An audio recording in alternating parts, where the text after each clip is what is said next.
अस्सलाम अलैकुम।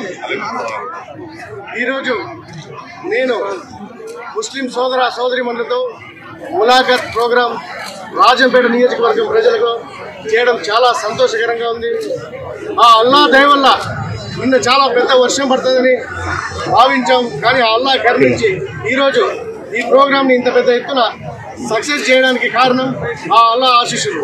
ఈరోజు రాజంపేట నియోజకవర్గంలో ఉన్న ముస్లిం సోదరీమణులు చాలా సంతోషకరంగా ఇంత పెద్ద ప్రోగ్రాంని భారీ ఎత్తున జయప్రదం చేయడం జరిగింది। ఈరోజు ఒక్కసారి చూస్తున్నారు, రాజంపేటలో ఉన్న ముస్లిం సోదరీమణులకు కావాల్సింది, నాకు అర్థమైందంటే తెలుగుదేశం పార్టీ ఖచ్చితంగా అధికారంలోకి రావాలని। ఎందుకంటే ఈరోజు డెవలప్మెంట్ ఎక్కడికక్కడ ఆగిపోయింది। ఈరోజు ముస్లిం సోదరీమణులకు వాళ్ళకు చాలా అన్యాయం జరుగుతుంది। ఎందుకంటే ఈరోజు ఒక్కసారి ఆలోచించండి, చంద్రబాబు నాయుడు గారు ఇచ్చిన పథకాలన్నీ ఆగిపోయాయి। రంజాన్ తోఫా దగ్గర నుంచి ఎత్తుకొని ఒక 5,000 రూపాయలు, మన ఇమాములకు 5,000 రూపాయలు ఇచ్చే పథకాలు కానీ, 3,000 రూపాయల పథకం కానీ, నెక్స్ట్ ముస్లిం సోదరులకు ఎక్కడెక్కడ పథకాలు ఆగిపోయాయి। ఈరోజు పెళ్లి కానుక ప్రోగ్రాం కానీ, ఈరోజు దుల్హన్ ప్రోగ్రాం కానీ ఆగిపోయాయి।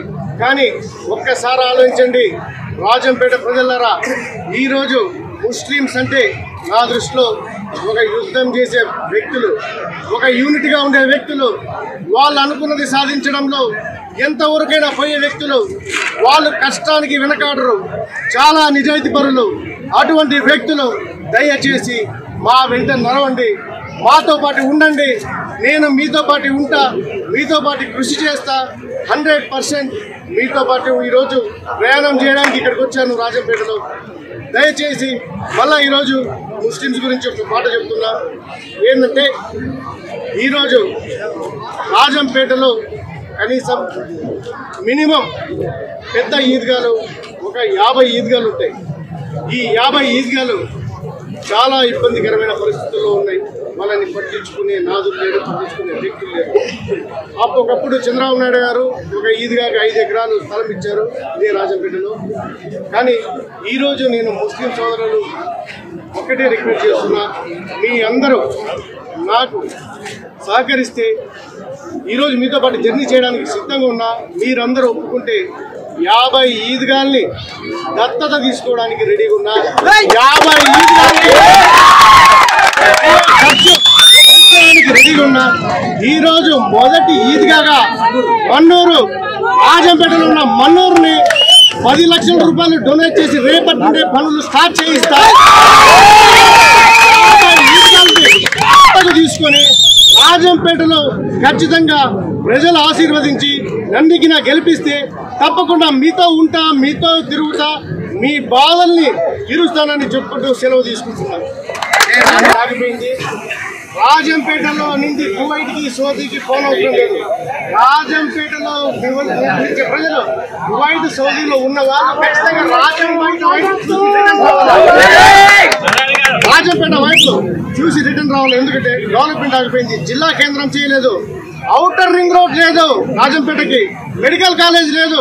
రాజంపేటలో ఉన్న ఫెసిలిటీ ఏందో తెలుసా మీకు? ఒక్కసారి చెప్తున్నా, ఆలోచించండి। 2 ఎయిర్పోర్ట్ల దగ్గర, ఒక ఎయిర్పోర్ట్ 90 కిలోమీటర్లు, ఒక ఎయిర్పోర్ట్ 60 కిలోమీటర్లు। దేశంలో, రాష్ట్రంలో 2 ఎయిర్పోర్ట్లు ఇంత దగ్గర ఉన్న నియోజకవర్గం ఏదైనా ఒకటే చూపించి చెప్తున్నా మీకు। 100 కిలోమీటర్లలో ఒక పోర్ట్ ఉంది, నెల్లూరు 100 కిలోమీటర్ల చిల్లరలో ఇంత రైల్వే లైన్ ఉంది।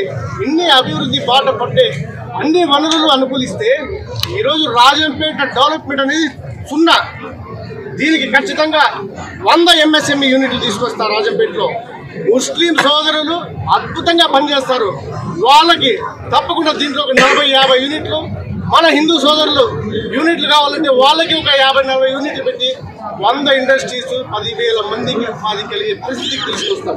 ఇదేదో మాటలు చెప్పడానికి రాలేదు, చేసి చూపిస్తామని చెప్తున్నాను। నేను చిన్నప్పుడు కడపలో ఉన్నప్పుడు చూసా, KSRM కాలేజ్ తప్పితే ఏమి లేదు, ఇక్కడ ఇంజనీరింగ్ కాలేజ్ 4 ఉన్నాయి। అటువంటి ఎడ్యుకేషన్ ఇన్స్టిట్యూట్ ఉన్న రాజంపేట ఎడ్యుకేషన్ హబ్గా తయారు చేస్తా, ఇండస్ట్రియల్ హబ్గా తయారు చేస్తా।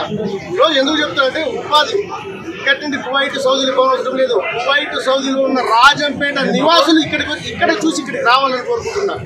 ఎందుకంటే ఈరోజు రాజంపేట సరౌండింగ్ లో ఇన్ని అవకాశాలు ఉన్నాయి. అన్ని అవకాశాలు సద్వినియోగం చేసుకుంటాం. ఔటర్ రింగ్ రోడ్ చేయడానికి ఏమంటే పెద్ద ప్రాణము, ఏం చిన్న విషయం అది. ఔటర్ రింగ్ రోడ్ చేయడము, ఆ 2000 కోట్ల కాంట్రాక్టులు సొంత వర్కుల కోసం తెచ్చుకోవడానికి మీకు ఈజీ. ఒక 1500 కోట్లు తెస్తే రాజంపేట అభివృద్ధి ఎందుకు అవుతుంది? అంత మటుకు తేలేరా?